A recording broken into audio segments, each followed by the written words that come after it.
para mí es un placer estar nuevamente aquí en nuestro seminario de desigualdades, movilidad social y equidad. Es un seminario que empezó este año y que justamente con esta sesión cierra el año y la estamos cerrando pues de lujo con la presencia de Santiago Levi, que pues no necesita presentación Santiago. Todos sabemos quién es, quién ha sido y quién sigue siendo Santiago Levi. Tuve la oportunidad de coincidir con Santiago hace, ya ni me acuerdo cuándo Santiago, pero hace como 2, 3 meses más o menos, y estuvimos platicando un buen rato sobre lo que está haciendo actualmente en su investigación y me platicaba de este artículo en particular, el que va a presentar el día de hoy, NAFTA, Dysfunctional Firm Dynamics and Mexico's Dismal Productivity Performance. Y entonces, pues, lo invité, ¿no? Lo invité para presentarlo.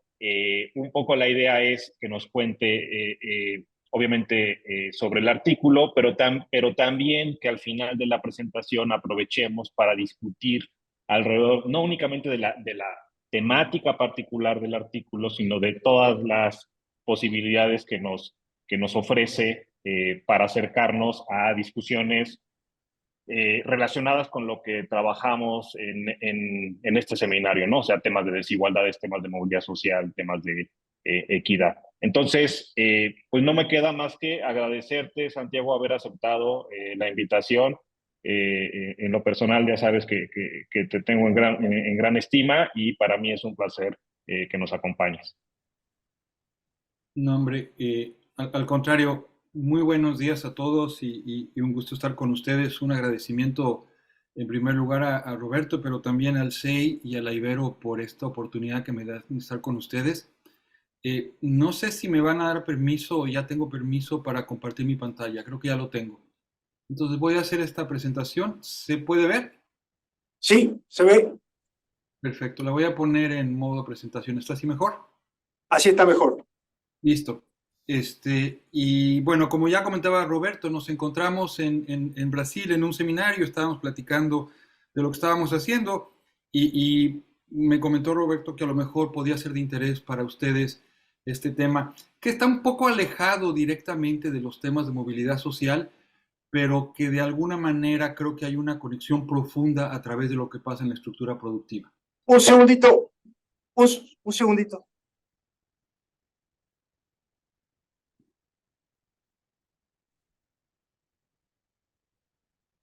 Ustedes me indican.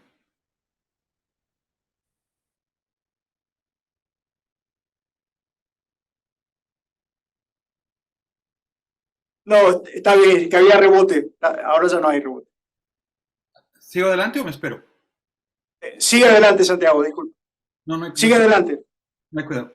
Ok, entonces comentaba que este es un tema que a lo mejor es resultar un poco ajeno para la mayor parte de los que están trabajando en los temas de movilidad social, pero ojalá encuentren útil y ojalá sirva para motivar un poco de investigación sobre algunas de las dimensiones profundas de la falta de movilidad social en el país, que creo que tiene que ver mucho con el problema de la estructura productiva.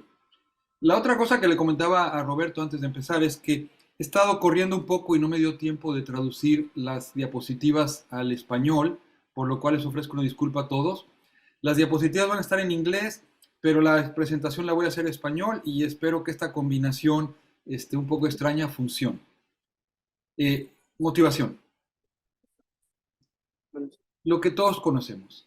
En las últimas 3 décadas, el país ha hecho un inmenso esfuerzo para tratar de mejorar la asignación de recursos e incrementar la productividad. TFP quiere decir ahí Total Factor Productivity, la productividad total de los factores. Hicimos un esfuerzo grande de liberalización, privatizamos empresas públicas, creamos entes regulatorios para promover la competencia, la COFESE, el IFETEL. Y algunas de estas reformas fueron altamente exitosas. México es hoy una potencia exportadora, exportamos más que todo el resto de América Latina junto, particularmente manufacturas. Pero en una dimensión clave de estas reformas no funcionaron. La productividad, en vez de aumentar en las últimas 3 décadas, se contrajo a una tasa anual de 0.5%. Y este es un resultado muy preocupante, muy desconcertante, y yo llevo como 10 años tratando de entender por qué pasó esto, y este paper es parte de esta agenda de investigación de entender qué es lo que pasó. Entonces, lo que hacemos mi coautor y yo, Oscar Fentanés, que está terminando su doctorado en Toulouse, y hemos trabajado juntos varias veces, es tratar de explotar los datos del censo económico, que es una base de datos extremadamente rica, y vamos a analizar a la economía desde dos perspectivas. Desde la perspectiva de la composición formal e informal de la economía, y desde la perspectiva de la composición de la economía de manufacturas versus los sectores servicio y comercio. Esta segunda piensa en la sector transable, sector no transable, para capturar un poco la dimensión de comercio internacional. Y lo que vamos a tratar de documentar en este paper es que la dinámica empresarial en México es disfuncional y que para México es mucho más importante la composición formal e informal de la actividad económica que la división entre manufacturas versus servicios y comercio. No que esa última división no importe, pero que la que realmente importa para la productividad es la división entre formal e informal. Rápido, aproximadamente 60% de los trabajadores en el país son informales, 90% de las empresas son informales. En otros libros y en otros documentos yo he argumentado que la informalidad no es la causa de nada. La informalidad es el reflejo del diseño y la operación de múltiples instituciones que afectan los impuestos, el mercado laboral, el marco jurídico para el cumplimiento de los contratos, y que todas esas razones generan una fuerte distorsiones en la asignación de recursos y generan informalidad, reitero, la informalidad siendo la manifestación de deficiencias profundas. Esas no las voy a estudiar en este paper, esas las hemos estudiado en otros documentos. Lo que estamos haciendo en este paper es simplemente medir. Queremos medir cuál es el resultado de todas estas instituciones sobre la dinámica de la productividad del país. Y empiezo con algunos datos y algunas clasificaciones. Primero, tenemos 5 censos. El censo económico se levanta cada 5 años. Tenemos el de 98, 2003, 2008, 2018. Antes no podemos usar los censos porque hay un problema de clasificación que es muy difícil de resolver. Les recuerdo que el censo económico captura toda actividad económica que se lleva a cabo en un lugar fijo. Si hay paredes, si hay techo y si hay actividad económica en el sentido de que se producen bienes o servicios para el mercado, eso en la terminología del censo es una empresa, un establecimiento económico y está capturado. No incorpora la actividad económica en el medio rural. Es una base de datos muy grande. Tenemos 2.8 millones de empresas en el 98, 3 millones de empresas en 2003, etcétera, etcétera. 4.7 millones de empresas en el censo de 2018. Y esta es una cosa increíble.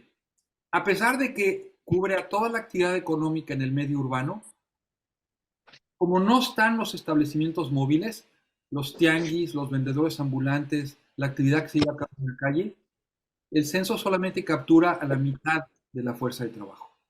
Entonces, esto subrepresenta el problema que yo estoy discutiendo, pero no tengo manera de medirlo porque el censo económico no recoge datos sobre eso y la ENOE no recoge datos sobre empresas porque la ENOE está abocada a recoger datos sobre trabajadores. Entonces, estamos viendo una parte de la economía mexicana, una parte muy importante de la economía mexicana, pero no toda la economía. El análisis lo concentramos en el sector de manufacturas, servicios y comercio, que son el 98% de las empresas del censo, el 91% del empleo. Dejamos fuera el sector de energía por razones obvias. Está también fuera el sector de la construcción y está también fuera el sector de la minería. Esos sectores son muy incentivos en capital, particularmente la energía y la minería, y por eso capturamos un poco menos del capital total. Y luego, no voy a entrar aquí en detalles para no aburrirlos, pero hacemos toda una serie de cómputos y mediciones para expresar el valor del acervo de capital, el valor de la nómina, el valor de la producción y el valor de las ventas de todas las empresas en precios constantes de 2013. De tal manera que todas las variables de los 5 censos, los censos desde el 98 hasta el 2018, todas las variables están deflacionadas y están todas comparables en precios de 2018. Y agrupamos toda la actividad económica en 67 sectores: manufactura, servicios y comercio, como lo comenté anteriormente. ¿Qué es una empresa formal en nuestro modelo? Es la que paga al menos $1 de contribuciones al IMSS. Para pagar un precio, al menos $1, tiene que estar registrada con el IMSS, está también, por lo tanto, registrada con el Infonavit y está también, por lo tanto, registrada con el SAT. La empresa puede hacer trampa. Puede tener 10 trabajadores y nomás registra 8. O puede pagar 100 de salarios y dice que nomás pagó 70 de salarios. Aún así, la clasificamos como formal porque al menos está registrada con el gobierno, con el IT, con el Infonavit y con el SAT. Las empresas informales son las que no le pagan ni $1 al IMSS. Y estas pueden ser empresas legales porque en México las empresas que no tienen trabajadores asalariados no están obligadas para contribuir al IMSS ni al Infonavit. Y pueden ser ilegales en el sentido de que tienen trabajadores asalariados, pero incumplen con la ley. No le pagan ni $1 al IMSS, ni siquiera se registran. Entonces, tenemos una definición bastante generosa de formalidad. Y esto ténganlo en mente cuando ven los resultados. Porque dentro de la formalidad incluimos a empresas que hacen algo de trampa, aunque no totalmente trampa. También dentro de la formalidad incluimos a las empresas que hacen subcontratación. Entonces tenemos una definición generosa. Y luego clasificamos a las empresas entre muy pequeñas, de 1 a 5 trabajadores, pequeñas de 6 a 10, medianas de 11 a 50 y grandes de 51 más. Algunas estadísticas descriptivas de cómo se ve el sector empresarial en México. Estas son la comparación de los censos de 98 y 2018. No les presento los censos intermedios porque es una cantidad bestial de información y estaríamos aquí 5 horas. Aquí hay en el 98 2.7 millones de empresas. En el 2018 hay 4.7 millones de empresas. Sí se ve el cursor, ¿verdad? Sí, se ve. Y aquí están las proporciones. De las empresas que estaban en el censo del 98, el 17% eran formales, 67% eran informales pero legales, y alrededor del 15% de las empresas violaban la ley totalmente.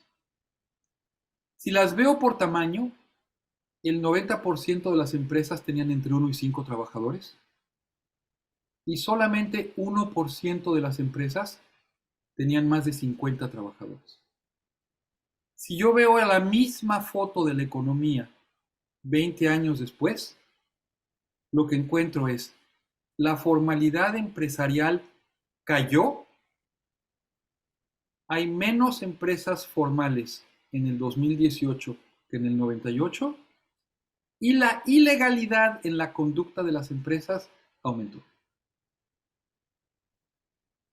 Este es un resultado que de entrada dice algo está pasando en la economía porque 20 años de estabilidad macroeconómica, libre comercio, etcétera, etcétera, la informalidad empresarial aumenta. Aquí esta gráfica es un poquito difícil de entender, pero si las explico, da una gran cantidad de luz. Las cifras anteriores se referían a la totalidad de las empresas. Aquí lo que hacemos es desagregamos a las empresas por sectores a 6 dígitos de la clasificación industrial. Para que se den una idea de qué tan desagregado está esto, las empresas que producen camisas para hombre son un sector. Las empresas que producen vasos de vidrio son otro sector. Las empresas que hacen enlatado de frutas y verduras es otro sector. Hay 629 sectores. Estamos viendo a la actividad económica desagregada de una manera muy detallada. 629 sectores. Y aquí yo mido, perdón que se fue para atrás, Dentro de cada sector, del sector de fabricación de camisas para hombres, dentro del sector de enlatado de frutas y verduras, etcétera, etcétera, en 629 sectores. Al interior de cada sector, dentro de las empresas que había, qué proporción eran empresas informales y qué proporción eran empresas formales. En el eje horizontal, la proporción de informales en 98, en el eje vertical, la proporción de informales en el 2018. La línea anaranjada es la línea de 45 grados. ¿Qué es lo que quisiéramos? Lo que quisiéramos es que todos los puntitos estuvieran abajo de la línea de 45 grados, diciendo que al interior de los sectores la informalidad empresarial cayó. Pasó al revés. En 524 de los 629 sectores, al interior de cada sector, la proporción de empresas informales dentro del sector aumentó. Si había 100 empresas que producían enlatado de frutas y verduras, antes 70 eran informales, 20 años después, 85 son informales. Entonces la informalidad aumentó en la mayor parte de los sectores. ¿Qué participación del mercado tienen las empresas informales? Perdón, las formales tenían más o menos 3/4 partes del mercado. De todas las ventas de las empresas en México, 76% de las ventas las hacen empresas formales. 20 años después, el sector formal capturó solamente 1% más del mercado. Y nótese cómo fue eso asimétrico. En el sector de manufacturas, las empresas formales capturaron más parte del mercado, pero en el sector de comercios y en el sector de servicios, las empresas informales capturaron una menor parte del mercado. Entonces, entre 98 y 2018 hubo cambios contradictorios. La participación de mercado de las formales en manufacturas aumentó, en servicios y comercio cayó, pero en general aumentó la informalidad empresarial. No lo muestro aquí por razones de tiempo, aumentó también la informalidad en el empleo. Ahora quiero pasar a estudiar unas cosas con un poquito más de profundidad para ver qué pasó con la productividad de las empresas. Y para ver eso, me voy a saltar toda esta álgebra espantosa y horrible, pero básicamente les voy a dar la idea de que lo que hacemos es, hacemos el cálculo del valor agregado de la empresa I en el sector J en el tiempo T. Esta lo hacemos para 2.7 millones de empresas en el 98, para tantas empresas en el 4.7 millones de empresas, en el sector de producción de automóviles, en el sector de ventas de alimentos, en el sector de servicios de limpieza, para los censos. Calculamos el valor agregado con una estimación econométrica que trata de corregir por varios factores.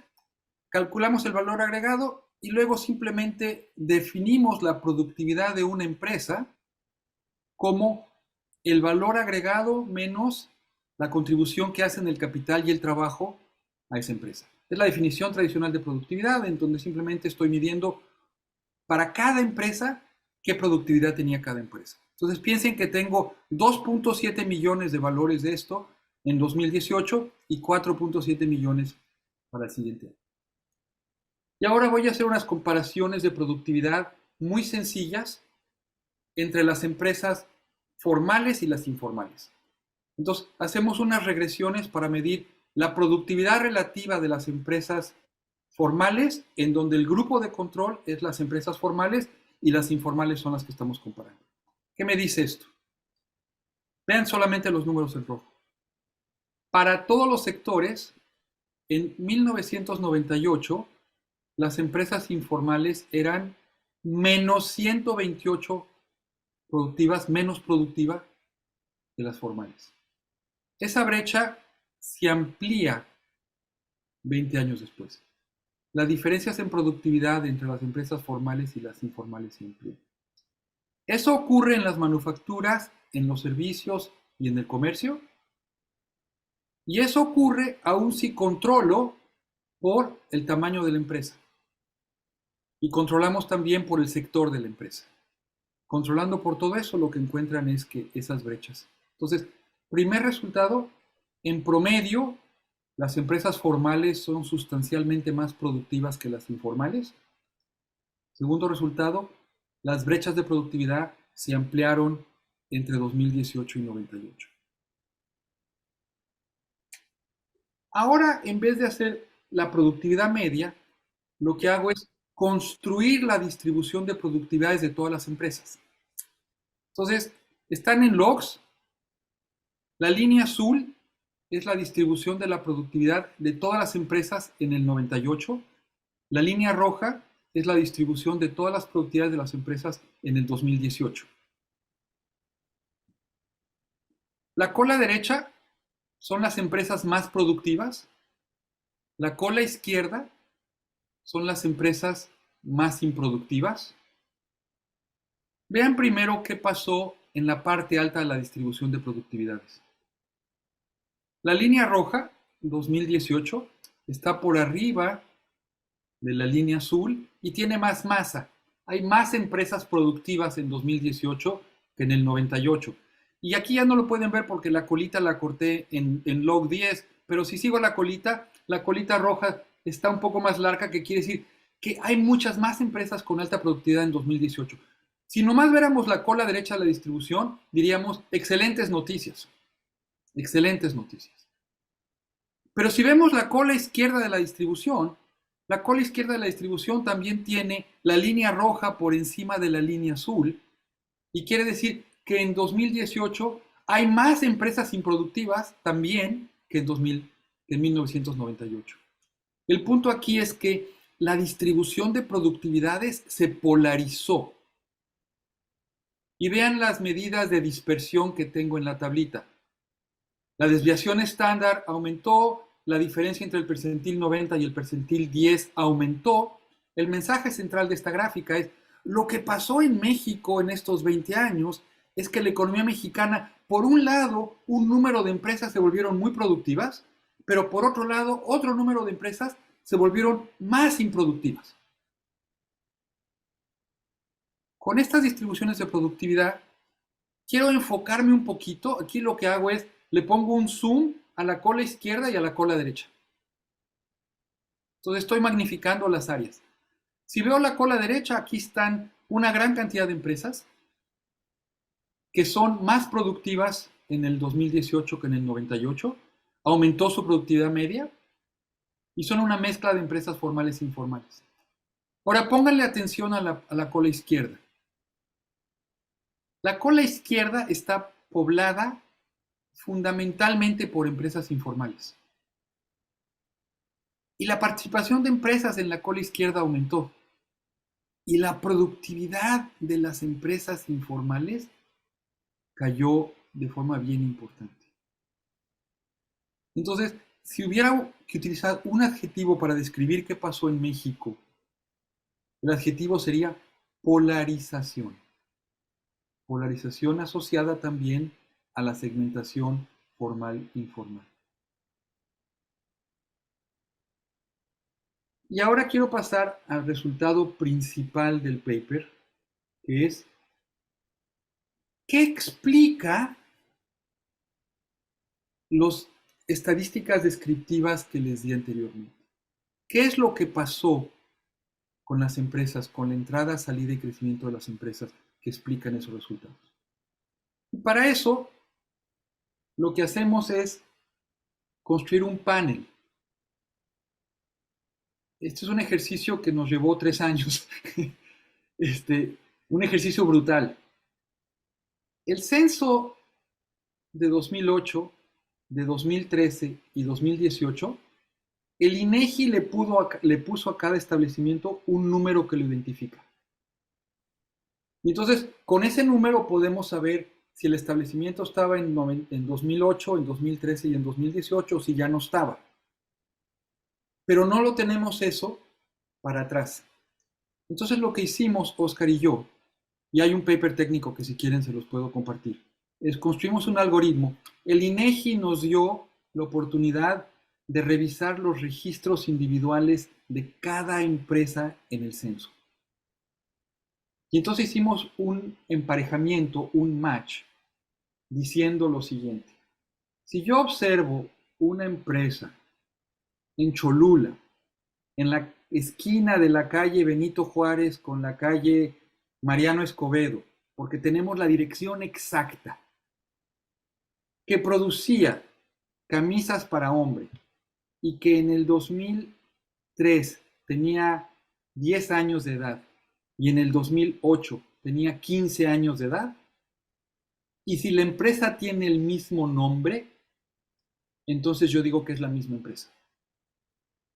Está en el mismo lugar, la misma cuadra, el dato del INEGI es San Miguel de Ajeb, está en la misma cuadra, produce el mismo tipo de bien, tiene 5 años más de edad y está en la misma actividad económica y tiene el mismo nombre. Con este algoritmo podemos machar el 96% de las empresas entre 1998 y 2008, y luego tenemos el macheo perfecto con los identificadores del INEGI y construimos entonces un panel. Este panel nunca se había hecho en México, por cierto, está a disposición en el INEGI. Si quieren utilizar este panel, el INEGI lo tiene porque nosotros le dejamos los resultados y cualquier investigador lo puede utilizar, es como un bien público. Y esto lo comento por si el SEI o por si alguien en el Ibero quiere hacer investigación en temas de movilidad empresarial, esos datos existen y los indicadores existen. Y entonces podemos ver la entrada, salida y sobrevivencia de empresas. Voy a definir entrada.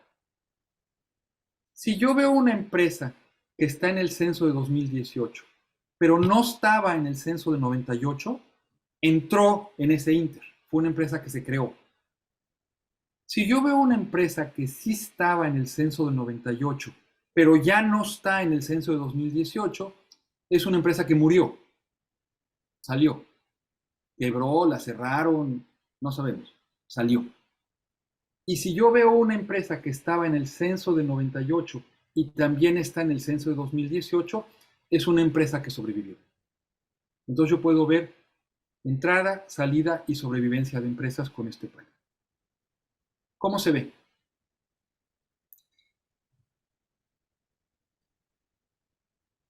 Empecemos en 98. Aquí está la dinámica empresarial. Había 2.5 millones de empresas. 400,000 formales, 2.1 millones informales. Salieron 340,000 empresas formales. Salieron 1.7 millones de empresas informales. En total salieron 2 millones de empresas. Sobrevivieron 466,000 empresas. De las 96,000 empresas formales que sobrevivieron, algunas siguieron siendo formales. Pero algunas empresas informales se cambiaron a ser, algunas empresas formales se cambiaron a ser informales. Una empresa, por ejemplo, que tenía trabajadores asalariados, decidió cambiar la estructura contractual y solamente contratarlos como no asalariados. Otra empresa decidió hacer trampa y ya se salió del IMSS, dejó de pagar IMSS, Infonavit, SAT y se volvió totalmente ilegal. Al revés, de las 369,000 empresas informales que sobrevivieron, algunas decidieron formalizarse. Decidieron, ¿sabes qué? Me está yendo muy bien, ya es tiempo de estar en la legalidad, me voy a inscribir en el IMSS, en el Infonavit, en el SAT, etcétera, etcétera. De estas 19,000. Y 350,000 continuaron como empresas informales. Al mismo tiempo, entre estos 20 años, entraron 400,000 empresas formales y entraron 3.1 millones de empresas informales. Y el resultado final es que había 500,000 empresas formales en 2018, 3.5 millones de empresas informales para un total de 4 millones de empresas que yo estoy siguiendo en el ejercicio que estoy haciendo. Varias observaciones. Vean la rotación empresarial. 80%, 82% de las empresas murieron. Y 88% de las empresas que existían en 2018 no existían 20 años antes. De hecho, La rotación empresarial es mucho mayor porque no les mostré aquí lo que pasó en el Inter. Pero hay empresas que entraron en, digamos, 2010 y salieron en 2015. Se crearon y se destruyeron muchas más empresas que lo que estoy describiendo aquí. El punto que estoy haciendo es, hay una inmensa rotación de empresas en México que está continuamente ocurriendo. El otro punto que quiero resaltar es que ocurrió exactamente lo opuesto a lo que pensábamos. Se informalizaron más empresas de las que se formalizaron. Muchas empresas sobrevivieron porque se informalizaron. Pero la historia que contamos en los cursos de desarrollo económico, que las empresas se crean informales, sobreviven, mejoran su productividad y luego se formalizan, eso en México no es cierto. La mayor parte de las empresas que sobreviven como informales siguen siendo informales y más formales se informalizan que informales que se formalizan. Ok. Estos son los datos de las empresas de lo que pasó. Hago el mismo ejercicio en las manufacturas, no lo voy a describir con detalle por razones de tiempo, pero son las mismas empresas, en vez de clasificarlas por formales e informales, las clasifico por manufactura, servicios y comercio. Y luego voy a medir la productividad agregada y voy a medir qué contribuyó la entrada y salida de las empresas al cambio en productividad. Entonces, simplemente voy a definir como la proporción de los recursos que la empresa I se lleva en el sector J es simplemente la cantidad de capital y trabajo que esa empresa utilizó. Este es el total de recursos. Y estos Bs son muy importantes. Es la proporción del capital y el trabajo de todo el país que tiene la empresa I. La definición de la productividad agregada, esta es una definición contable, es simplemente la productividad agregada es un promedio ponderado de la productividad de todas las empresas. Para darle un sentido un poquito más concreto, supónganse que en México hay solamente una empresa, la Volkswagen. Es un ejemplo muy poblano. Hay solamente una empresa, la Volkswagen. ¿Cuál es la productividad de México? La productividad de la Volkswagen. Supónganse que en México hay dos empresas, la Volkswagen y Tlapalería Don Pepe. ¿Cuál es la productividad de México? Es un promedio ponderado de la Volkswagen y Tlapalería Don Pepe. ¿Con qué proporciones? Pues, ¿cuánto capital y trabajo se lleva la Volkswagen y cuánto capital y trabajo se lleva la Don Pepe? Así medimos la productividad, excepto que I, en vez de correr de 1 a 2, corre de 1 a 2.5 millones en 2018, perdón, en 98, y a 4 millones en el 2018. Entonces, esta es la definición de productividad. Y luego viene un conjunto de álgebra que no quiero detenerme en el detalle, pero básicamente lo que dice es, supónganse que 1 es 98, el periodo 1 es 98 y el periodo 2 es 2018. N1 es el total de empresas en el 98. Ese se puede separar entre el total de empresas que sobrevivieron con S, el total de empresas que salieron con X, es el total de empresas que había en el 98. El total de empresas que hay en el 2018 son las que sobrevivieron del 98 más las que entraron. Y yo puedo escribir la productividad en el 98 como un promedio ponderado de la productividad de las que sobrevivieron y un promedio ponderado de las productividades de las que salieron, y la productividad en el 2018 como un promedio ponderado de las que sobrevivieron en el periodo 2 y de las que entraron. Si hago el álgebra y descompongo todo esto, yo puedo quedarme con una expresión que dice, el cambio en la productividad entre 1918 y 2018 es, ¿qué pasó con la productividad de las formales que salieron con respecto a las que se quedaron? ¿Qué pasó con la productividad de las informales? ¿Qué pasó con la productividad de las que sobrevivieron? ¿Qué pasó con la productividad de las que entraron? ¿Qué es lo que quisiéramos?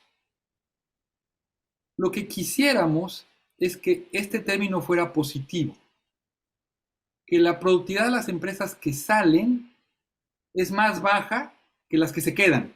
Es lo que dice Schumpeter. Las empresas improductivas salen del mercado, las competencias las saca del mercado. ¿Qué es lo que quisiéramos de este término? Que fuera positivo. Las empresas que sobreviven son más productivas en el periodo 2 que en el periodo 1. Su productividad sube porque adoptan nuevas tecnologías, mejoran sus procesos productivos, aprenden, etcétera, etcétera. ¿Y qué es lo que quisiéramos de este término? Que las empresas que entran al mercado sean más productivas que las empresas que sobreviven. La productividad va a aumentar, este término va a ser positivo, si la dinámica empresarial es schumpeteriana. Las empresas que salen son menos productivas que las que están, las que sobreviven mejoran y las que entran son mejores que las que sobreviven. Esta es la idea clave de una economía de mercado. Esto es lo que aprendimos en ECO 1. El propósito de una economía de mercado es que las empresas ineficientes mueran, las que sobrevivan mejoren su productividad y las empresas que entran al mercado sean mejor que las empresas que salen del mercado. Lo que estamos haciendo en este paper, estamos testeando en qué medida la dinámica empresarial del país es una dinámica schumpeteriana con los datos que tenemos.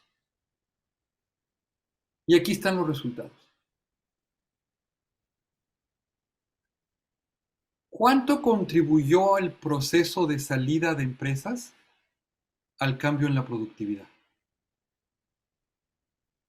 El término, aquí están las proporciones de recursos que tenía cada empresa, cada tipo de empresa, suman 100% en cada caso las proporciones de recursos, y aquí están las productividades de diversos tipos de empresas, de las que salen, de las que sobreviven, de las que entran. Aquí está el proceso de entrada, sobrevivencia, salida. Me voy a la última columna, que es la columna más interesante. Esta columna de aquí son los términos de esta descomposición. Esta descomposición exacta está numéricamente representada en esta columna de aquí. ¿Funcionó el proceso de salida de empresas? Sí.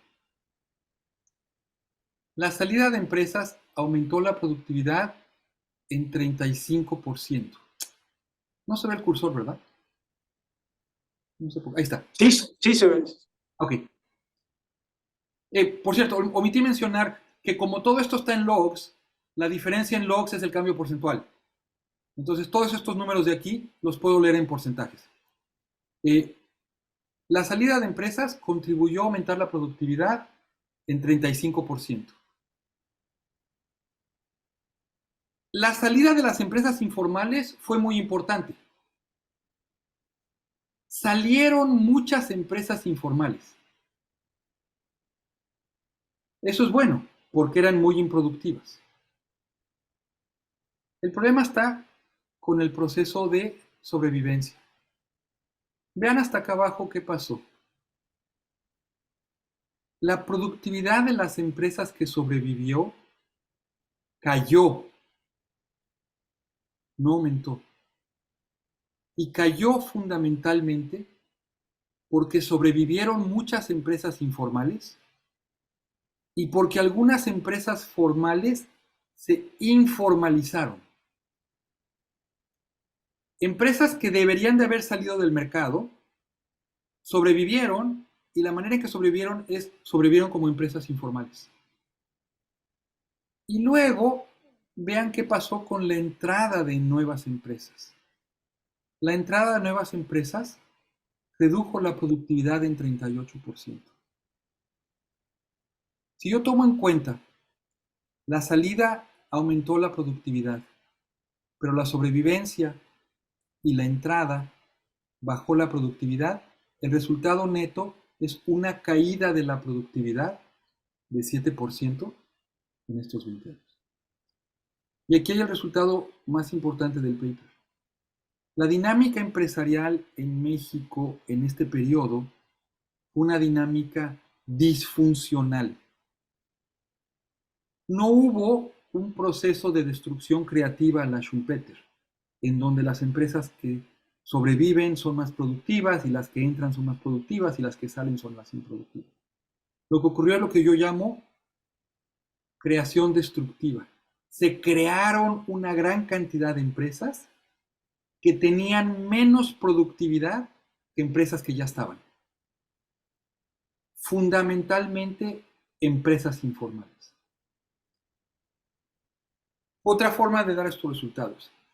Salen muchas empresas informales, pero se invierte en nuevas empresas informales que son igualmente improductivas que las que estaban antes en el mercado.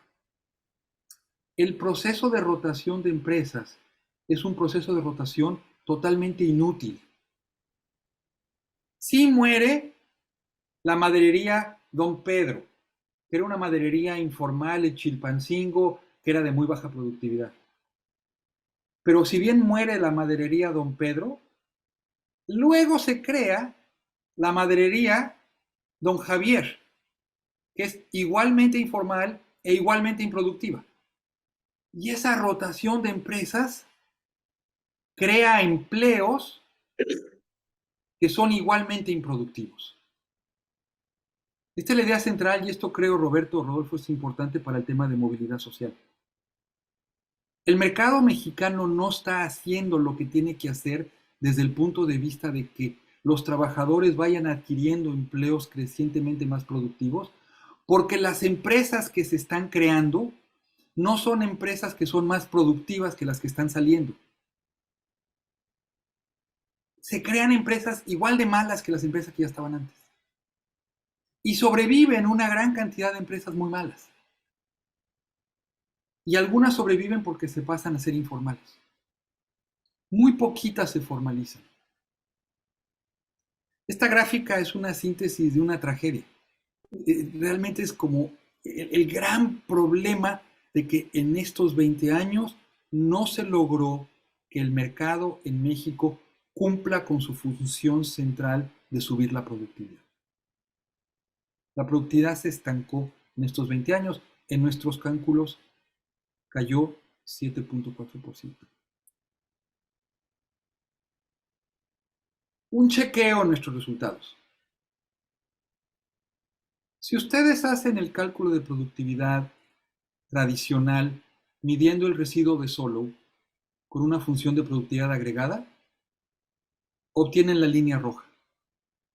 Y este es el cálculo que hicimos también con las cifras de cuentas nacionales del INEGI. Esta es la descomposición tradicional del crecimiento entre el crecimiento del capital, el crecimiento del trabajo y el crecimiento de la productividad. La línea roja es el cálculo tradicional con una función de producción agregada a la Solow. En las cuentas nacionales del INEGI, eso dice que la productividad cayó 9% entre 1998 y 2018. La línea azul es nuestro paper. La línea azul dice la productividad cayó 7.4%.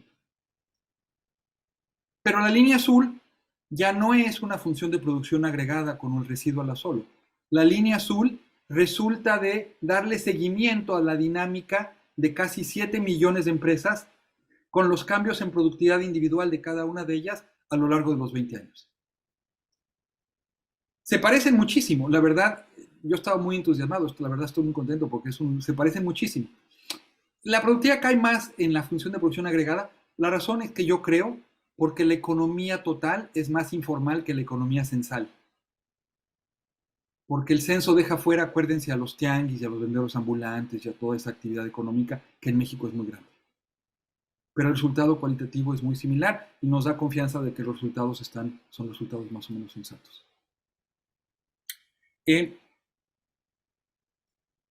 Nosotros hicimos algo de fijarnos en el crecimiento de las empresas y me voy a mostrar esto. Les quiero mostrar que las empresas mexicanas que sobrevivieron casi no crecen. Entonces, lo que hacemos aquí es decir, ¿qué pasó con las empresas sobrevivientes? La línea azul es las empresas sobrevivientes, la línea azul continua son las empresas sobrevivientes en el 98. La línea roja son las mismas empresas 20 años después. Aquí había una empresa que tenía un año de edad en el 98. Esas empresas tenían en promedio, más o menos ven aquí el eje vertical, como 3 trabajadores. 20 años después, esas empresas pasaron del punto C al punto D, pasaron de tener 3 a tener 4 trabajadores. Las que sobrevivieron 20 años después. Piensen en una empresa que tenía, por decir algo, 20 años. Una empresa que tenía 20 años en el 98, tenía aproximadamente, si ven la línea azul, como 13 trabajadores. 20 años después, tenía 12 trabajadores. Las empresas en México que sobreviven casi no crecen. Mantienen su tamaño.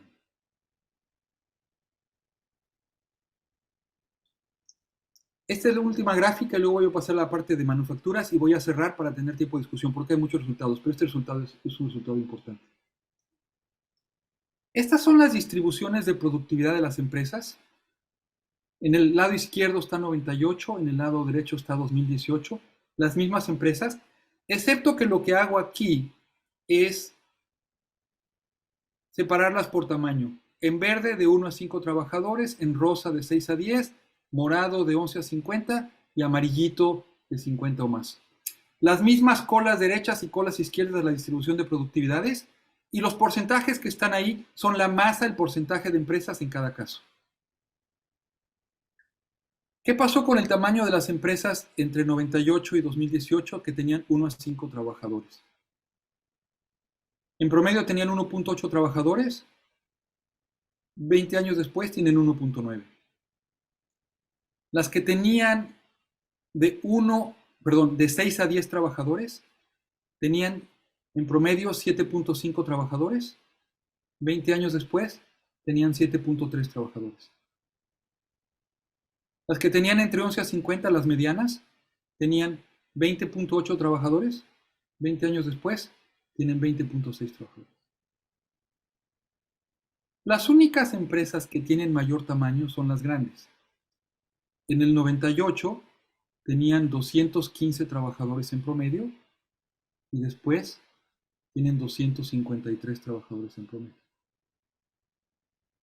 El tamaño promedio de la empresa pasó de 4.8 trabajadores a 5.6 trabajadores, pero solo por las empresas grandes. La distribución de tamaños también se polarizó. Y un resultado adicional. Vean la distribución de productividades de las empresas grandes. Comparen la distribución de 98 con la distribución de 2018. Se mueve toda a la derecha. La cola izquierda se achica, es lo que queremos. La cola derecha aumenta, es lo que queremos. Las empresas grandes están haciendo muy buen trabajo. Está creciendo su tamaño promedio y su productividad está aumentando. La distribución de productividades se está moviendo a la derecha. Pero vean con lo que pasó con las demás empresas. La cola izquierda aumentó, la cola izquierda aumentó, la cola izquierda aumentó. Y acuérdense ahora que las empresas que están acá y las empresas que están acá son casi todas diferentes. De las que estaban acá, solamente el 12% sobrevivieron a las que estaban acá. 9 de cada 10 empresas que están viendo acá no estaban acá. Quiero enfocarme en esta colita de acá.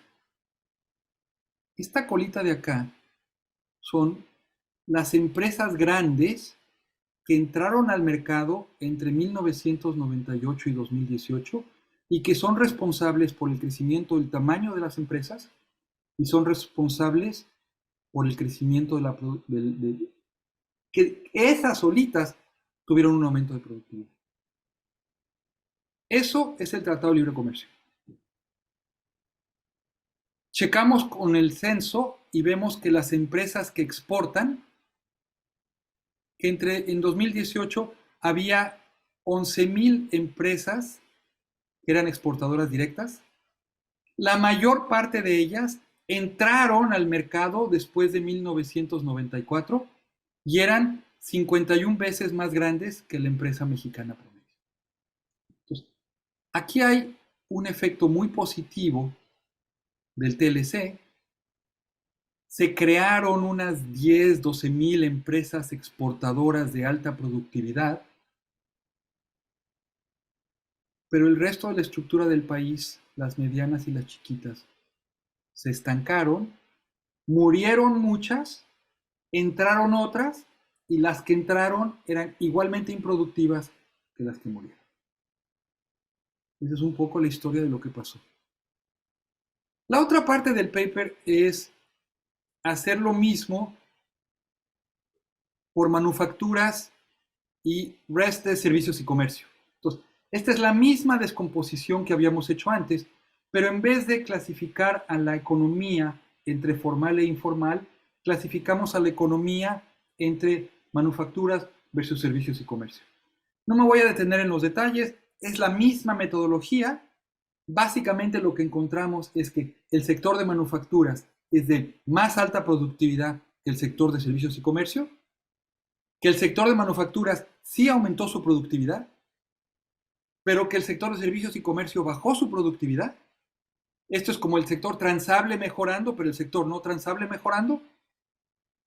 Y que el sector de manufacturas, a pesar de ser de mayor productividad, se contrajo. Y los servicios y el comercio aumentaron su participación en el PIB y aumentaron su participación en el trabajo y el capital que demandan del país. Pues, esta es otra forma de verlo, en donde en efecto el sector de manufacturas funcionó mejor que el resto de la economía, pero desafortunadamente ese sector se achicó. Me voy a ir a las conclusiones porque ya no tengo tiempo para entrar a la... sí, nomás un ejercicio contrafactual interesante. Un ejercicio que nomás quiero reportarles este resultado. Supónganse que estamos parados en 1998. Y luego el país dice, a partir de 1999 queremos reducir la informalidad. Y en 20 años la queremos eliminar.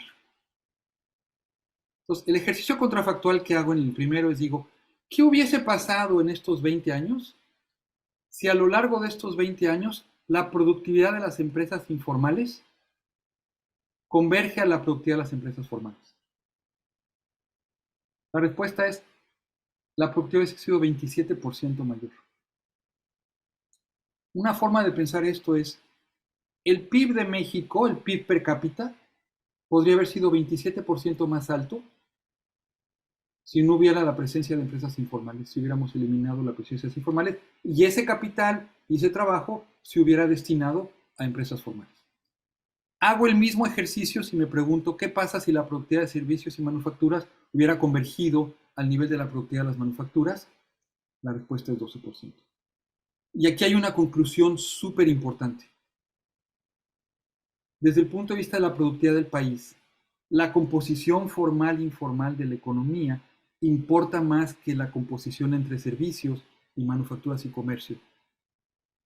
Y si quisiéramos aumentar la productividad del país, lo que deberíamos de hacer es preocuparnos por acabar con la informalidad y no tanto por si el sector servicios es más grande que manufacturas o comercio.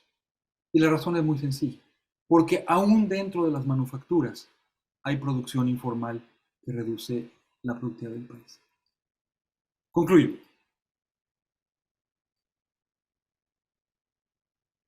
Desde el punto de vista de bienestar social y desde el punto de vista de crecimiento, el resultado más importante del proceso de México de los últimos 30 años es, sí logramos la estabilidad macroeconómica, pero no crecimos rápido. Y no crecimos rápido porque la productividad se estancó. Lo que este paper dice es que sin explicar qué genera la informalidad, lo que este paper dice es, mido que la principal razón por la que la productividad se estancó es porque hubo informalidad y porque hubo una dinámica empresarial disfuncional. El mercado no cumplió con lo que tenía que haber cumplido. Mirando para atrás, y si miramos todos para atrás, todos somos genios. Si yo estuviera parado ahorita en 1999 y tuviera una varita mágica y me dijeran, Santiago, tienes derecho a hacer una reforma, una. Puedes hacer solo una cosa. Lo que yo creo que deberíamos de haber hecho es haber atacado directamente las causas de la segmentación formal e informal de la economía. El proceso de privatización de empresas públicas, de privatización comercial, todo eso hubiese tenido muchos más frutos si en paralelo hubiéramos hecho el combate a la informalidad.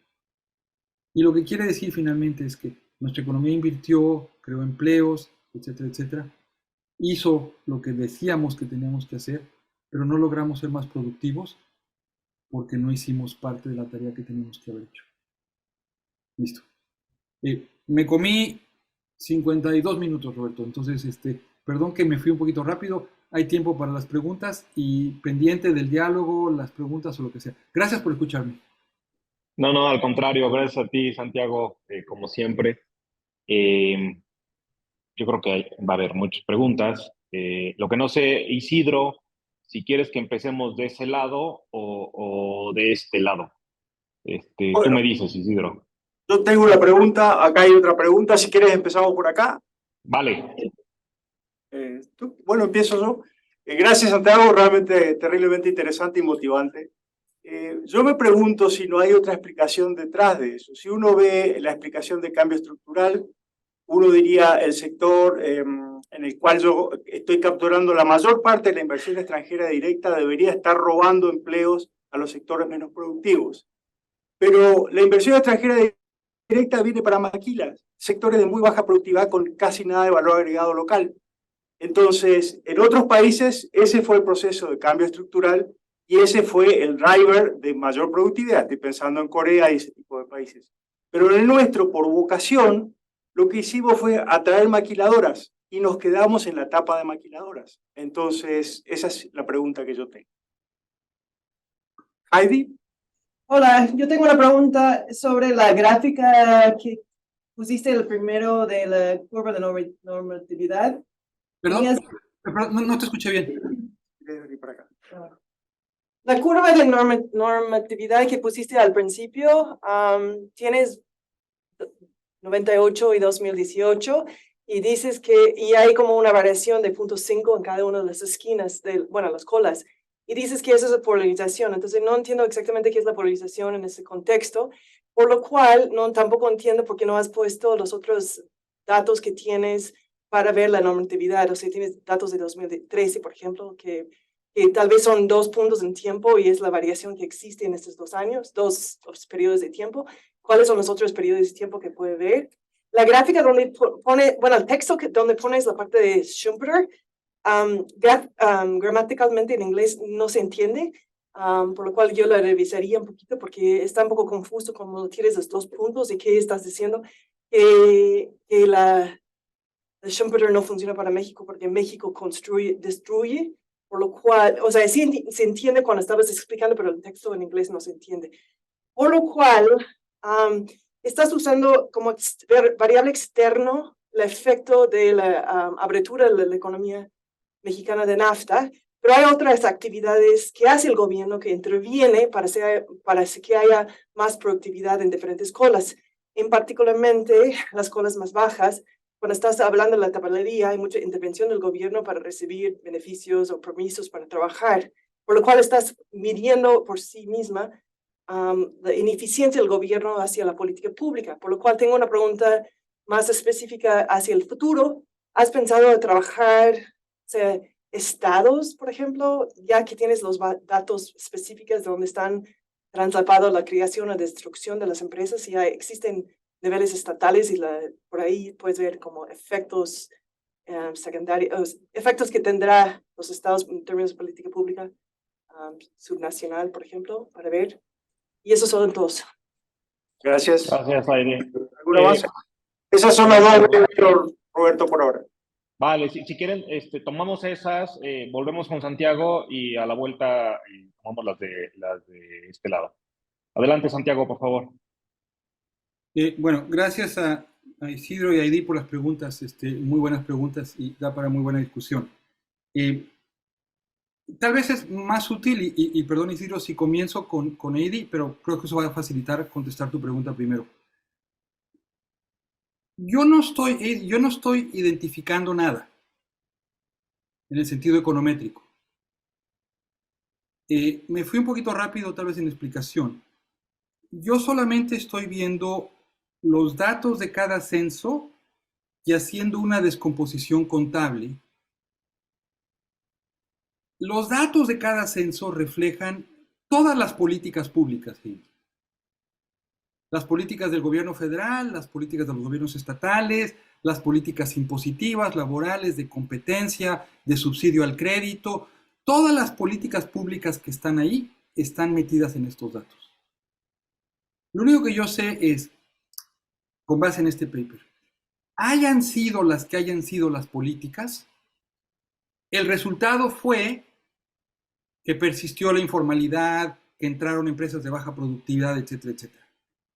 Este paper no es un paper que me permite identificar qué políticas individuales, si fue la política de comercio exterior o la política laboral o la política de impositiva o la que haya sido, generaron estas conductas. Yo solamente estoy midiendo los resultados de las conductas observadas. En otros trabajos he tratado de hacer más trabajo de identificación de casos individuales y en mi libro de hace 5 años le dedico bastante atención a tratar de identificar en qué medida la política laboral, la política crediticia, la política contractual, la política fiscal tiene que ver con estos resultados. Pero este no es un paper de causas, es un paper de medición de consecuencias. Entonces, se podría profundizar, y de hecho es la idea, y ojalá algunos de ustedes se animen a profundizar, en tratar de explicar qué políticas principales son las causas del fenómeno que estamos midiendo aquí. ¿Qué quiero decir por polarización? Lo que idealmente uno quisiera en una economía de mercado eficiente es que las diferencias en los productos marginales del capital y del trabajo entre diferentes empresas fueran muy poquitas.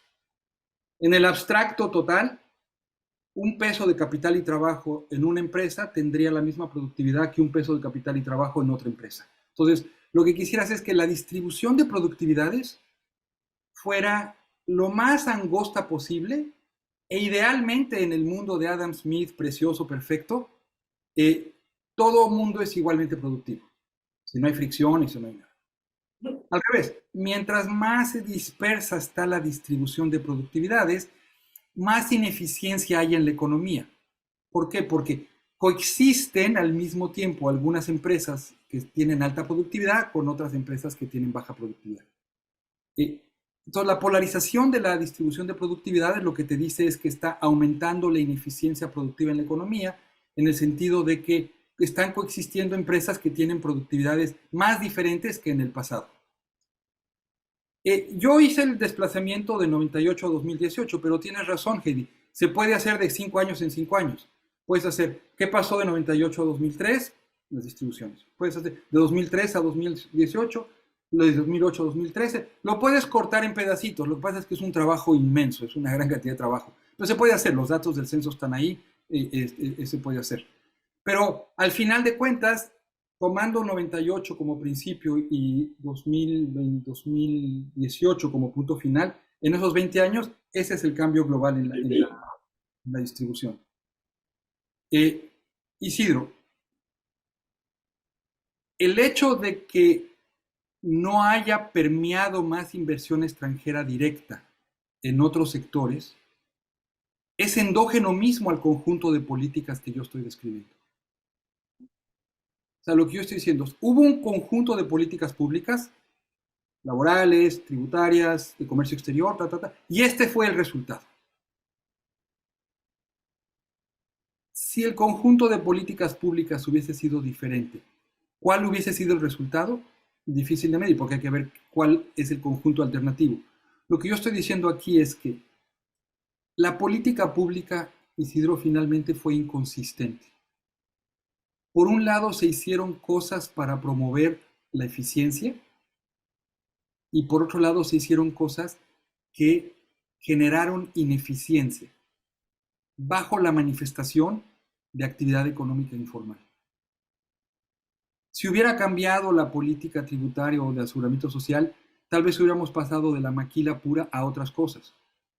Pero el hecho mismo de que eso no ocurrió es endógeno al conjunto de las políticas que estoy midiendo, y lo único que estoy teniendo yo de resultado es las que promovieron la informalidad tuvieron más peso que las que promovieron la productividad. El balance al final fue negativo.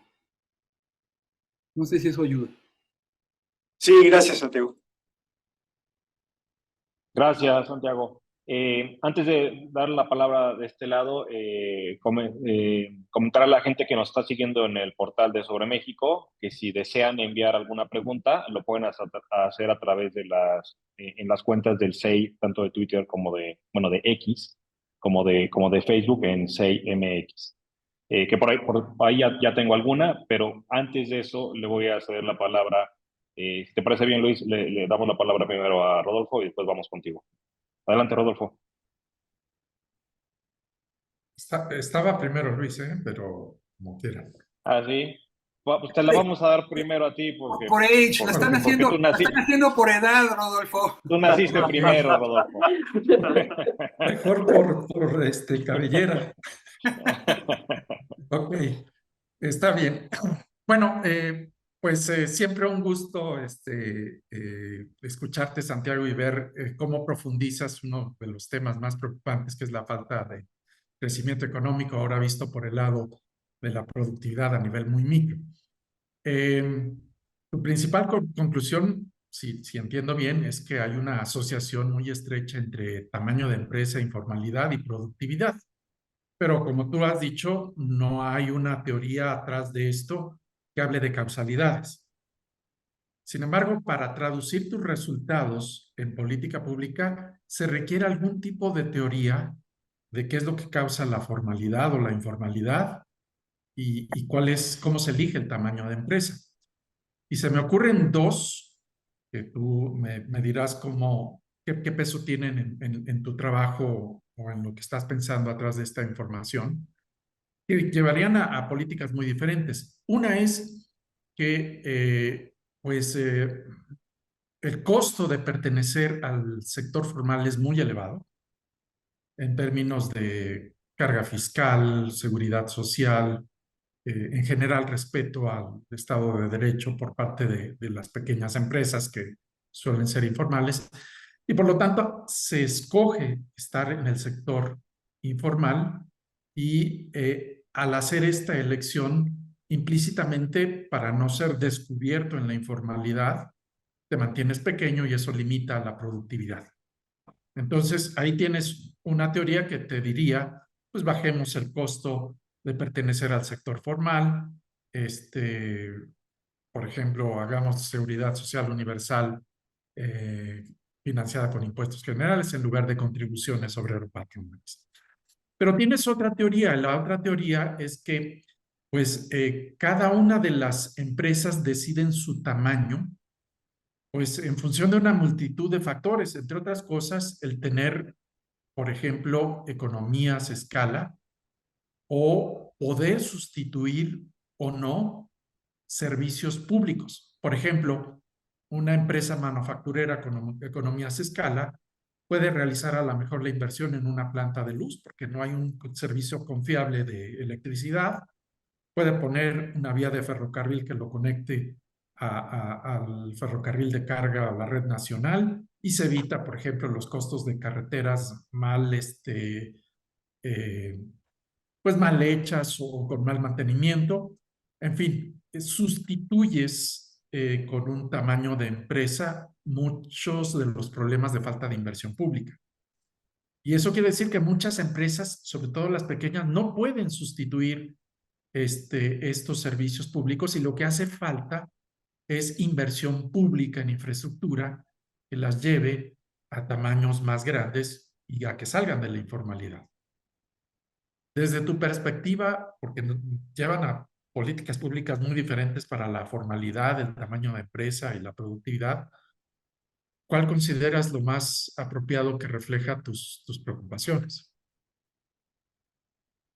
¿Te parece bien, Santiago? Volvemos contigo. Como tú digas, o Luis, o lo que tú No, digas. sí, adelante, adelante, Santiago.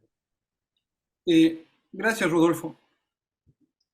En este paper no abordo para nada el tema de causalidad, porque este era un paper de medición donde teníamos estos datos fantásticos y teníamos este panel fantástico, y entonces un paper de medición que tiene este resultado cuantitativo.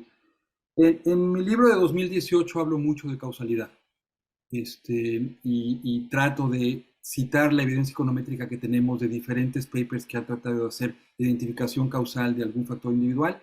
Y luego hay toda una literatura grandota, no solamente para México, sino para muchos países de América Latina, que ha abordado todo esto. Es una literatura que está creciendo y que no está terminada, por así decirlo. Esto es trabajo en curso. Dicho eso, ¿qué pienso? Primero, un comentario estrictamente numérico. Sí hay una asociación positiva entre tamaño y productividad, pero no es tan fuerte como pensamos. Me fui un poquito rápido en la presentación, pero ¿te acuerdas dónde estaban estas gráficas de colores para los tamaños y las productividades? Las empresas productivas, las empresas chiquitas, hay masa en la cola derecha de las empresas chiquitas. O sea, hay empresas chiquitas muy productivas. Y hay empresas grandes improductivas. Si todas las chiquitas fueran improductivas y todas las grandes fueran productivas, en estas gráficas que yo había mostrado de colores, no debería haber masa, no habría ninguna empresa chiquita en la cola derecha y no habría ninguna empresa grande en la cola izquierda, pero se traslapan. Se traslapan. Entonces, eso quiere decir que tú puedes encontrar, y hay, empresas chiquitas muy productivas y empresas grandes improductivas, aunque en general la media de las grandes es mayor que la media de las chiquitas, pero la media esconde una varianza importante. Dicho eso, en términos de las teorías, de las dos cosas que tú esbozas, no son necesariamente excluyentes, y los dos factores pueden estar presentes al mismo tiempo. Yo sí soy de los que creen que la informalidad en México es endógena a el marco regulatorio, particularmente en tres dimensiones. En la parte laboral y de aseguramiento social, en donde tenemos un esquema altamente disfuncional. A la parte impositiva, en donde el régimen tributario fomenta a las empresas chiquitas. Y en el régimen contractual, en donde los costos de transacción y los costos de cumplimiento de los contratos son particularmente altos, excepto para algunas empresas que tienen acceso al régimen jurídico internacional. Ese conjunto de factores, y hay evidencia empírica para cada uno de ellos, te diría, te predice una asignación de recursos similar a la que describí. Y te predice una dinámica empresarial similar a la que describí. Entonces, si me preguntas, Santiago, ¿cuál es tu teoría?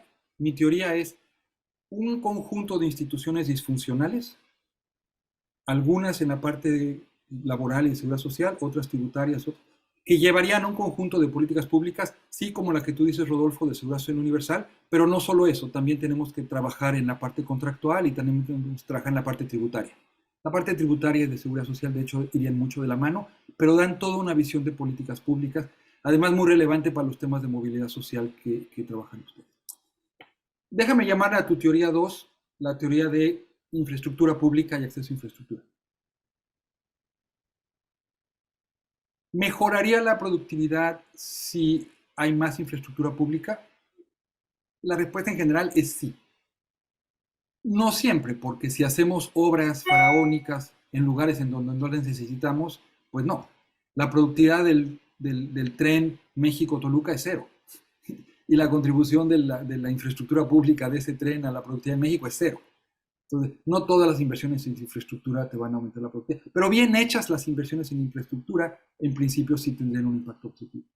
Dicho eso, te reporto el siguiente resultado numérico. Con el censo, yo hice una vez un ejercicio, está en mi libro de 2008, que es lo siguiente. Agarré todas las empresas que están en la Ciudad de México, en un círculo de 16 kilómetros alrededor del Zócalo. Y luego las comparo con todas las empresas fuera de ese círculo.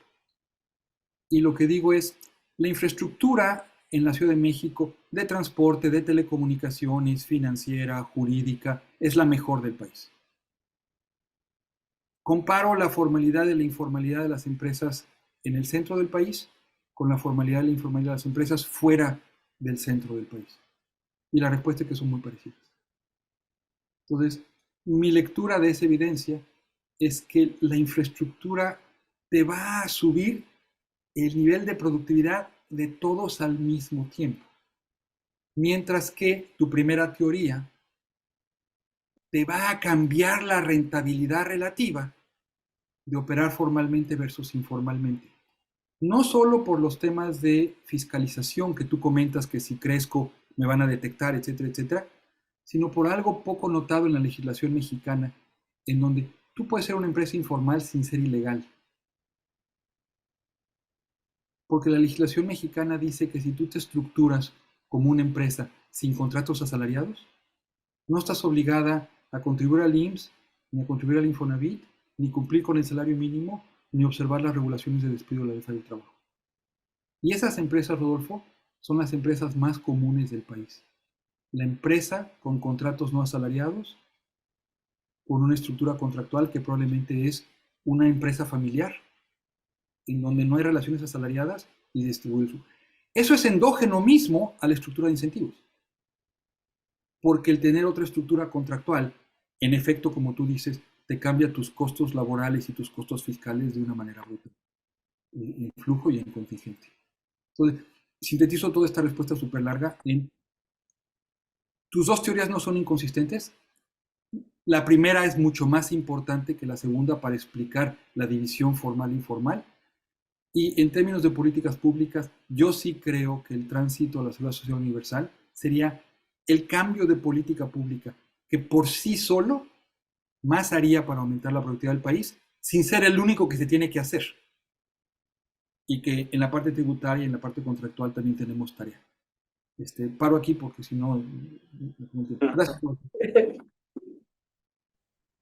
Gracias, Santiago. Todavía tenemos unos minutitos. Luis. Gracias, Santiago. La verdad es que una presentación muy interesante. Tus resultados me recordaron a una discusión muy antigua de CEPAL sobre heterogeneidad estructural y justamente cómo al interior de los sectores empieza una polarización y que eso es como un rasgo de países en desarrollo, en particular de las economías latinoamericanas.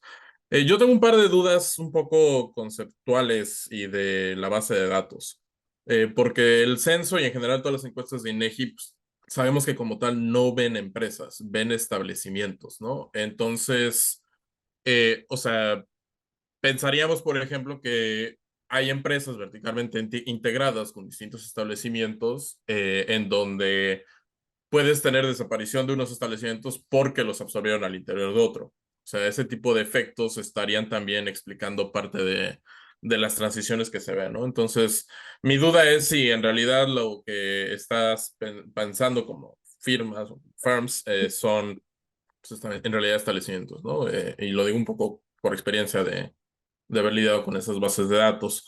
Y la segunda tiene que ver con, o sea, me da mucha curiosidad sobre qué tanto cambió la intensidad en el uso de capital de las empresas.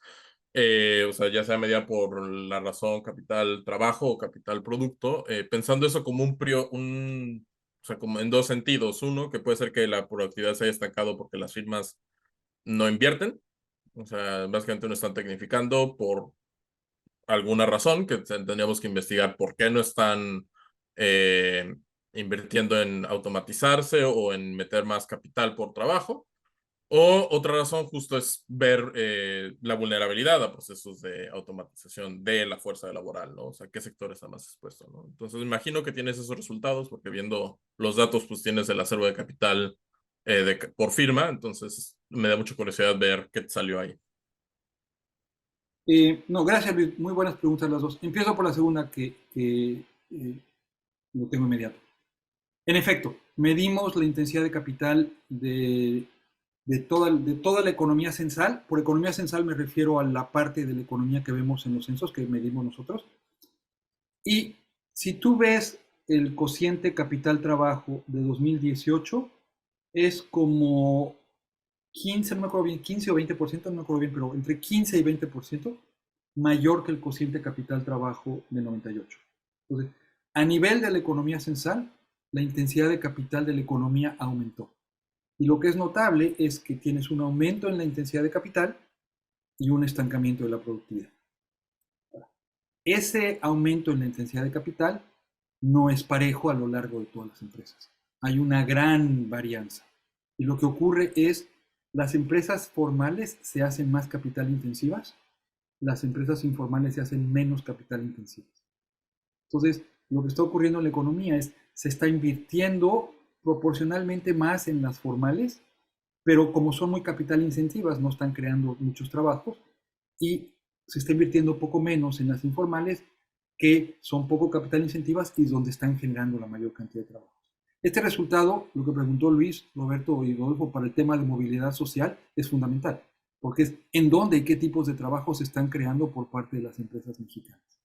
Entonces, esa parte se puede hacer. Hay un colofón de lo que tú dices, Luis, que es muy interesante. Pensemos ahora que la tasa de inversión es endógena a la rentabilidad de las inversiones, bastante sencillo. Piensa en que tienes unas empresas que tienen una ventaja competitiva porque no pagan impuestos, no pagan seguridad social, etcétera, etcétera, pero se quedan con el 25% del mercado. Tienes otras empresas que son más capital intensivas, tienen 75% del mercado. Suponte que ahora las empresas que tienen 25% del mercado desaparecen. ¿Qué pasa con la inversión total? Aumenta porque las que tienen 75% del mercado ahora se van a quedar con el 100% del mercado y esas empresas son más capital intensivas que las que desaparecieron. El punto que quiero decir aquí es, la tasa de inversión es endógena a la composición formal e informal de la economía y en ausencia de la competencia de las empresas informales, la tasa de inversión sería más alta y esa mayor intensidad de capital probablemente sí se traduciría en más productividad, que es lo que no ocurrió en los datos censales.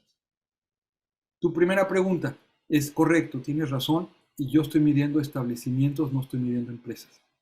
El mapeo entre establecimientos y empresas se puede hacer, y de hecho yo lo hice con los datos del censo de 2013, y está en mi libro. El 90 y tantos por ciento, 99% de las empresas en México tienen un solo establecimiento. Y hay un cuadrito en mi libro en donde cuántas empresas tienen 2 establecimientos, cuántas empresas tienen 3 establecimientos. Muy poquititas empresas tienen muchos establecimientos. ¿En qué medida ese fenómeno puede ser parte del registro de entrada y salida? No, porque aquí la salida es que el establecimiento ya no está ahí. Ya no está físicamente ahí. No es que haya cambiado de razón social o se haya sido absorbido por otro. Entonces, tendría que pensar con más cuidado este tema de mapeo de empresas a establecimientos, pero mi impresión preliminar es que es un tema realmente pequeño que no creo que modificara mucho la sustancia de las conclusiones que estoy haciendo. No sé si se acaba el tiempo, pero quisiera invitarlos, porque este es un seminario de movilidad social, a pensar juntos en cómo se pueden unir 2 agendas de investigación que han trabajado en paralelo. Como saben, yo he llevado una agenda de investigación muy enfocada a la intersección entre protección social y productividad. Y ustedes tienen una agenda de investigación enfocada en los temas de movilidad y creo que el utilizar este tipo de datos, tal vez empatándolos con datos de movilidad social, nos puede abrir una luz adicional de, yo creo, puedo estar equivocado, que parte de los problemas de movilidad social que tenemos en el país es porque tenemos un mercado laboral que funciona muy, muy mal. Y ese mercado laboral funciona muy, muy mal porque por el lado de la demanda del mercado, las empresas que están demandando trabajo son empresas en su mayoría muy malas, con vidas muy cortas, que generan alta rotación y una rotación inútil. Y eso tiene que tener implicaciones para la movilidad social, en términos de las oportunidades de trabajo y de empleo que tienen conforme nuevas generaciones. Si yo lo veo en términos generacionales o de cohortes, las cohortes que entraron al mercado laboral en los últimos años no se enfrentaron a mejores empresas que las cohortes anteriores. Entraron al mercado laboral, pero por el lado de la demanda del mercado, la estructura de empresas que estaba ahí no era mejor que la estructura de empresas que estaba 20 años antes. Y las oportunidades que encontraron los trabajadores no fueron mejores, a pesar de mayor capital humano, etcétera, etcétera. Estoy pensando muy en voz alta, simplemente especulando un poco, pero pensando que aquí hay un espacio para hacer investigación que vincule estos dos fenómenos, que finalmente están reflejando la parte más profunda de la economía. Gracias, Santiago. En realidad, ya nos preocupaste más porque nosotros lo estábamos pensando originalmente por otro lado, que es asumiendo el tema de las empresas como dado, no pensando en este problema de productividad por el lado de las empresas y cómo en todo caso las características personales o las condiciones de origen de las personas son las que acaban constituyéndose en barreras de entrada o en determinantes de malos emparejamientos, ¿no? Pero claro, agregando este componente de la problemática de productividad de las empresas, pues el problema no digo que no lo hagamos, ¿no? Más bien tenemos que pensar un ámbito más, ¿no? En la problemática de movilidad social. Adelante, Santiago. Esto que dices de las características individuales de las personas, creo que tienen toda la razón. Si yo me fijo en las personas, sus condiciones en las que nacieron, las oportunidades que tuvieron en el desarrollo infantil temprano, la educación que obtuvieron, el acceso a la salud, etcétera, y llego a los 20 años, por decir algo, ya acumulaste una gran cantidad de factores que ustedes han estudiado, que son barreras a la movilidad social. Lo que yo estoy diciendo es, ahora llegas a los 20 años, te incorporas al mercado laboral y a lo mejor bajo ciertas condiciones, algunos de esos factores que impedían la movilidad social podían ser subsanados por el mercado laboral, en la medida en que encuentran buenos trabajos y en la medida en que están en empresas productivas que les dan capacitación, que les permiten adquirir habilidades en el trabajo, etcétera, etcétera, etcétera, y que generas oportunidades de mejora.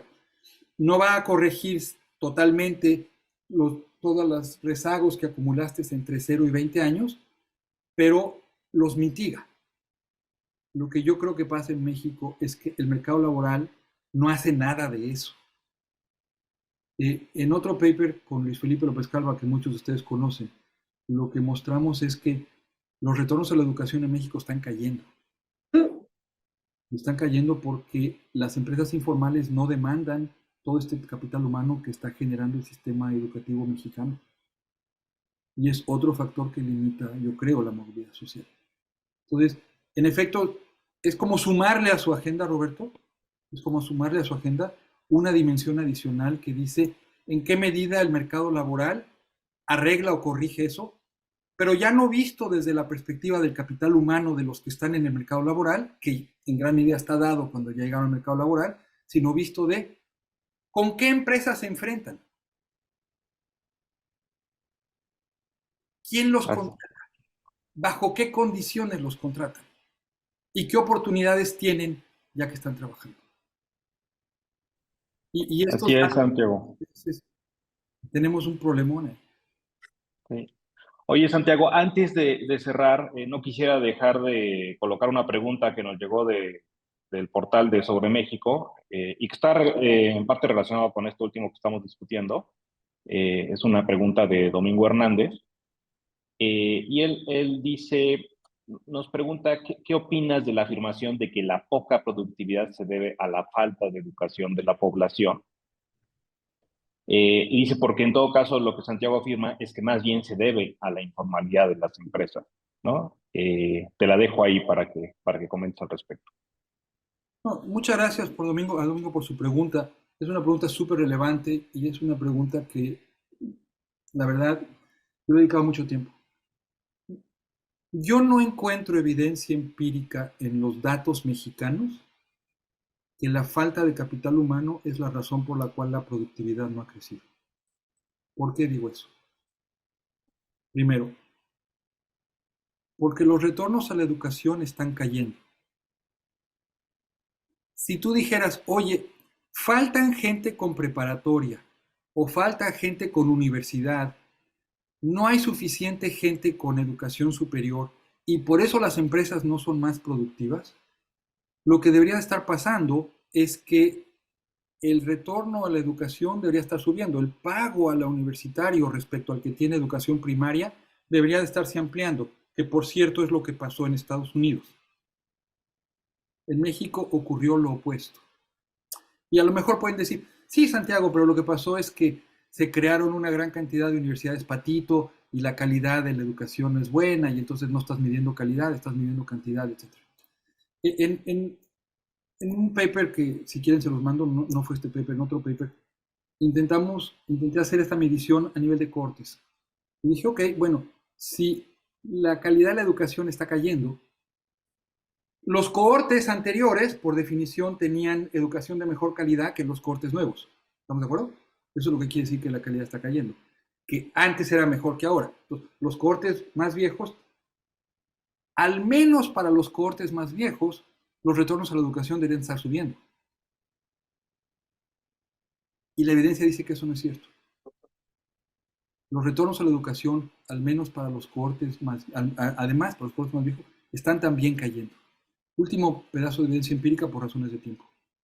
La oferta de trabajadores mexicanos en las áreas de ciencia, tecnología, ingeniería y matemáticas, lo que los gringos llaman STEM, las áreas, digamos, que tendrían que ver con la paz, creció al doble de la tasa de crecimiento del PIB.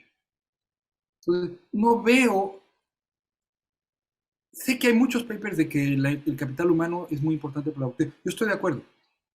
Pero en economías altamente distorsionantes, como la mexicana, eso no parece ser la razón por la cual la productividad no crece. Los datos deberían de reflejar una cosa diferente de lo que estamos viendo. Y creo que este es un tema, y qué bueno por la pregunta, que se menciona mucho y que, como diría Rodolfo, lleva a dimensiones, a conclusiones de política pública muy diferentes. Yo no creo que el problema educacional explica el problema de productividad del país. Yo creo que es todo el problema regulatorio que tenemos en la parte laboral, tributaria, de contratos, todo ese maraña microeconómica. Y creo que ahí es donde tenemos que encontrar la atención si queremos subir la productividad. Eso no dice que no invirtamos en educación, no estoy diciendo eso. Solo dice que eso no es lo que explica lo que está pasando. Muchas gracias, Santiago. ¿Cómo andas de tiempo? Porque tengo aquí una mano levantada.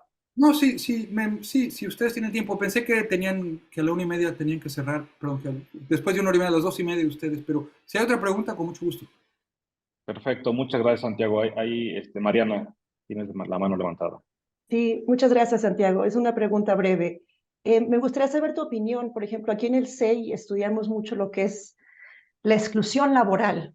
Esa productividad que dices que no tiene que ver tanto con capital humano, ¿qué pasa con estas empresas? ¿Tendrían más productividad si fueran más incluyentes conforme con todas las mujeres que están fuera del mercado laboral, con todas las personas con discapacidad que están fuera? Si se lograse integrar esas personas, esa productividad, si hay estudios que evidencian que si contratas más mujeres, hay más productividad en esos estudios que ha hecho el Banco Mundial. ¿Qué opinión te merece para México si fuese más incluyente o si estás gestionando esa perspectiva? Porque se ha calculado todo el Producto Interno Bruto que aumentaría si hubiese más mujeres trabajando, más personas con discapacidad. Creo que es un factor importante y muchas de esas mujeres pues acaban en el mercado informal, ¿no? En eso que tú llamas pues ni siquiera lo que ni siquiera se contabiliza, ¿no? Que son la venta de zapatos, venta de catálogo, que no tienen un lugar fijo para venderlo, pero lo hacen, ¿no? Entonces, eso era mi pregunta. Gracias. No, gracias a ti, Mariana. Gracias por la pregunta. Primero, un dato que también es parte de la respuesta a la pregunta anterior. ¿Qué sabemos de las encuestas de empleo? La ENOE. La estructura de panel de la ENOE te permite, hablábamos de esto con Roberto antes de la charla, la estructura de panel de la ENOE te permite seguir a individuos específicos a lo largo de todo un año. Los tránsitos entre formalidad e informalidad en el curso de un año de las mismas personas son de alrededor del 20% de los que captura la ENOE. Eso quiere decir que en un año 20% de los trabajadores cambian de estatus laboral. Unos de formal a informal, otros de formal a informal. Con la misma educación, con el mismo capital humano. O sea, un tipo que tenía preparatoria y tenía un trabajo formal, luego tiene un trabajo informal. Y un tipo que tenía secundaria y que era informal, luego tiene trabajo formal. Yo he hecho eso también desglosándolo por nivel educacional, tránsitos formal e informal. No parece ser que los datos digan que los niveles educacionales impiden o obstruyen las. Lo mismo para mujeres. Lo mismo para mujeres. Hay mujeres que se pueden emplear formalmente y hay mujeres que se pueden emplear mal. Bueno, dicho eso, en promedio, las tasas de informalidad de las mujeres son más altas que las tasas de informalidad de los hombres por muchos motivos. No tienen servicios de cuidados infantiles, no tienen guarderías, apoyo familiar, normas culturales, todo un conjunto de cosas. ¿Que eso es un factor que deprime la productividad? Sin duda. Sin duda. Porque la escolaridad de las mujeres ya es ligeramente mayor que la escolaridad de los hombres. Entonces tienes que el segmento de la fuerza de trabajo que tiene más escolaridad tiene los empleos menos productivos. ¿Qué desperdicio es ese? ¿Okay? Sí, aún si te olvidas de la equidad de género, ¿qué desperdicio es ese? Entonces tienes razón en lo que estás diciendo. Último punto. La tasa de participación laboral femenina en México es baja, aún comparada con los países de América Latina. Y eso tiene que ver con todo este problema de un mercado laboral que obstruye mucho las posibilidades de inserción de las mujeres en el mercado. Entonces, esa dimensión agregaría a las razones por las cuales arreglar todo este problema de formalidad e informalidad ayudaría a mejorar la productividad con un plus adicional, que es tendría un impacto bien positivo en la equidad de género. Santiago, pues muchísimas gracias. Gracias. Adelante. Este concepto de exclusión laboral, hablaste de los discapacitados, perdón que no dije nada de los discapacitados. Si los trabajadores están transitando entre formalidad e informalidad, cuando son formales, están protegidos por el seguro de invalidez del IMSS. Pero la misma persona, cuando está informal, no está protegido por el seguro de invalidez. La capacidad de tener servicios médicos de rehabilitación. Cuando estás en el IMSS, los tienes. Cuando estás fuera del IMSS, no los tienes. Entonces, el hecho de que tengas algunas personas con cierto tipo de discapacidad que no están encontrando modalidades de inserción adecuadas es igualmente endógeno al problema que yo estoy describiendo. Gracias, Santiago. Pues mira, ahora sí llegamos al límite en el tiempo, pero muchísimas gracias por esta hora 40 minutos que estuvimos platicando contigo. Esperemos que se repita y pues aprovechar para saludar a los colegas coordinadores de este seminario. Por allá anda Isidro, aquí está Luis Ángel.